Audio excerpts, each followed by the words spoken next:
Welcome back. It is the DMV Weave Doctor, located right here in Bowie, Maryland, honey dolls and gents. Okay, child, we trying to get this day on Instagram. Cool, working all right. So we're live on Instagram as well. I hope you guys are having a fabulous and blessed and not stressed afternoon. Okay, child, the Weave Doctor's a little bit tired today, but honey, the Weave Doctor said it's time to do a live. We about to go live. Okay. So, today we're going to be giving up some simple remedies for hair loss, okay? A lot of people they're trying to find out some basic steps to take so that that they can start to regrow their hair back. And you don't have to do, child, you ain't got to get a hair transplant. There are so many easy ways that you can look into regrowing your hair back, especially if you currently are an alopecia sufferer. All right. So today the first tip that we're going to be going over is to make sure to look into DHT blockers. DHT blockers, they can either be taken internally. They have a lot of different, I forgot, is it Nutrafol? One of those popular supplements. There's so many different supplements out there. They actually have DHT blockers, and it stops the main causing hormone for female and male pattern baldness. So this is very, very key and essential. So you can take it internally, especially if you're not going to eat a very healthy diet. And also the DHT blockers, you can get products that contain some of these different type of DHT fighting agents. So some of the different DHT blockers out there may be, green tea, saw palmetto, rosemary, I believe even ginseng, rosemary. So there are a lot of different types of one. I believe even coffee extract. So these are just things to look into, on your own, and you can probably other different type of additional supplements to your daily supplement regimen, so that you will be able to, block the DHT. So I think there's a study. I can't remember if there's between like 70 or 60%, or at the least at the bare minimum 50% of people suffering from alopecia are dealing with some form of androgenetic alopecia. And this form of alopecia comes from DHT. And with most people, a lot of people have more than one form of alopecia. Okay. So some people can be suffering from traction alopecia, CCCA, alopecia areata, androgenetic alopecia. So that's why it's good to have a very cumulative approach when you're doing alopecia. You just don't want to do one thing. You just don't. For I know a lot of people just come and get the treatments. That is good too, but it's best to, even when you go home, to take a DHT blocker hair growth supplement, and to apply DHT blocking products to the scalp. Okay, and preferably those that do not contain minoxidil, because with minoxidil, if you do not use that frequently enough and consistently enough, you're not going to see the results. And then the minute that you start using it very frequently, and if you stop using it, you're going to then suffer from you losing your hair. So minoxidil is one of those products you have to keep it up. You cannot stop using it. So our products that we normally endorse do not contain minoxidil. Okay, so just make sure you be careful about that. So try to look into adding these different type of food groups, supplements, even different seasonings into your diet. All right, so the next thing we're talking about more food things that you can then take is anti-inflammatory supplements. This is very, very true, because many people who are dealing with alopecia are dealing with some inflammation of the hair follicles. And we're finding out that more than often, more likely, there are so many African American women and people of color who are suffering from a vitamin D deficiency. Without vitamin D, your hair is not going to be able, for those who have a severe enough deficiency, your hair can really take a toll. You will start to see see-through hair. Some people, remember I went to a Sister Lock hair conference, and one of the speakers there was cured from her alopecia simply because she started to, supplement with vitamin D.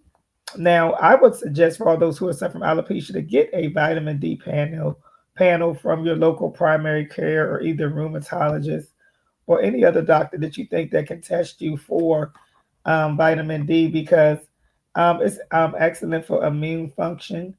Especially if you prone to inflammation, like you have arthritis, autoimmune disease, any type of celiac disease, anything like that, PCOS, any of these different type of inflammatory conditions. So it's very, very good to look that into. And you so like for me, I recently had found out that my vitamin D levels were very low. I wonder. I'm starting to begin. Was that contributing to my thinning of hair? I felt like my hair gradually did some minor thinning, not necessarily where I could tell, but I just felt like in certain areas it was a little bit more thicker. So I'm going to be going on my vitamin D3 journey, and I'm learning that it takes about 3 months to build up the stores of the vitamin D, even if you're taking it high quantities. And I believe the daily recommended value for the vitamin D thing, I think is 20 IU's. So, for those who are deficient, though, sometimes some doctors will have you take anywhere from 4 to 7 IU's, or it's 4 or 7,000 IU's per day. And so with that case, you need to be monitored by your doctor. Now, one thing I did learn that with the vitamin D is a water soluble supplement. So and in most cases, the larger quantities that you're getting, your body may or may not be able to absorb it anyway. So sometimes it may be good to get a little bit extra in additional vitamin D just in case. So just make sure if you're dealing with alopecia, get your vitamin D panels from your doctor, and it's very easy to supplement. They have the vitamin D3 with K2. That's actually very good too because that one actually helps with the calcium utilization. Because sometimes what happens with vitamin D, if taken in excess, it can cause the calcium to rise at very high levels. Some people are concerned about that because that can mess with your parathyroid. So make sure to look into that as well. Another thing is to make sure to get your hair tissue mineral analysis by the DMV doctor and find out how your adrenals and thyroids are doing. The thyroid is another major contributing factor to alopecia. So if you're in a underactive state, hypothyroidism or hyper, you're going to start to see. Now, it may not be diagnosed with the actual condition, but there could be, if we trace your metabolic rate, we can still see where some of the thyroid is starting to, go down. And we can start monitoring that before it goes into a full off disease. Okay. And there are a lot of different supplements and foods like that. For example, if you have hypothyroidism, a lot of people encourage people to take iodine. And I believe iodine as well has a lot of different research out there saying that it's actually good for regrowing the hair back, okay, and making the skin look better, okay.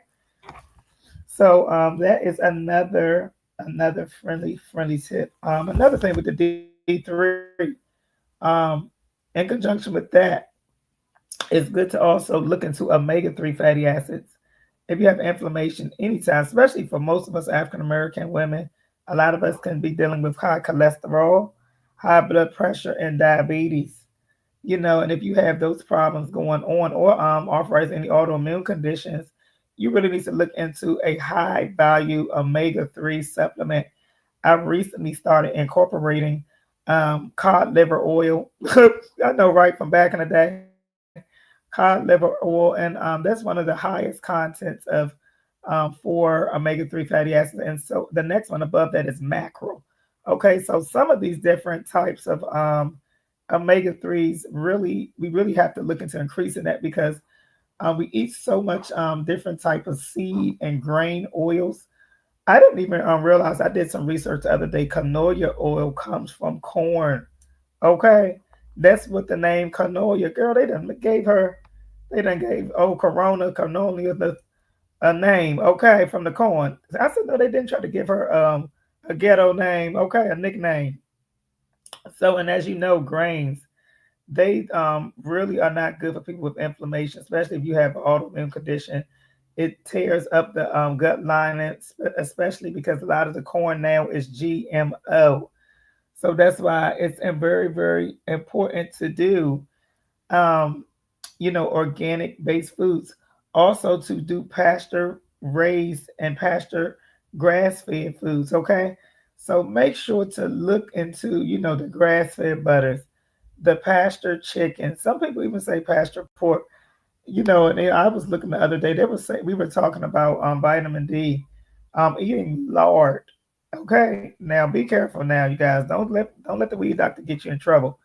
But they said lard has a lot of great benefits, and so those beef tallow. So you can cook with some of these things. Check with your primary care physician and your nutritionist just to make sure that it's not interfering with anything that you are already taking. All right. All right, and so the next thing that is on the list is alopecia friendly hairstyles. All right, this is a very major contributor to alopecia. We have clients that when they started coming to us, they had little to no hair. After they started coming to us and visiting us frequently, their hair started to flourish. Some people barely have braiding hair to braid the hair with, but we grew out their hair, and now they're able to. Some people are able to get ponytails. Okay, so and this has a lot to do with some of our methods. Now, some of them do require adhesive, so in those situations, you may want to just do tape, or you want to make sure that every time you come in, that you get a free, not a free, but you get a new lace wig melt underneath your install, so that you don't have any issues. I call it like the wig or the hairline insurance. Making sure to get that applied, and maybe even using the thicker cap instead of trying to do the HD cap that looks most natural, so that you're actually protecting your hair follicles from any type of adhesive or glue. Okay. So these are just things to look into. Also, do not, if you're dealing with alopecia, it is not a good idea to get those strand by strand extensions or to get a sew and weave. This style is not the best for this form of a scalp or hair condition. So that's why a lot of people stick to doing the hair units and things of that nature, because it's going to keep the actual stress and tension up off of the scalp. And if the hair is already in a weakened state, we don't want to cause any more problems. All right, so thank you, you guys, for signing on for today. Make sure to check us out. Look at our link tree. Follow us at mainattractionshair.com. We're on Facebook. We're on a lot of different platforms. We would love to add you as one of our new clients if you're looking to schedule with us anytime soon. All right, but you guys have a wonderful and fabulous day. See you later. Bye.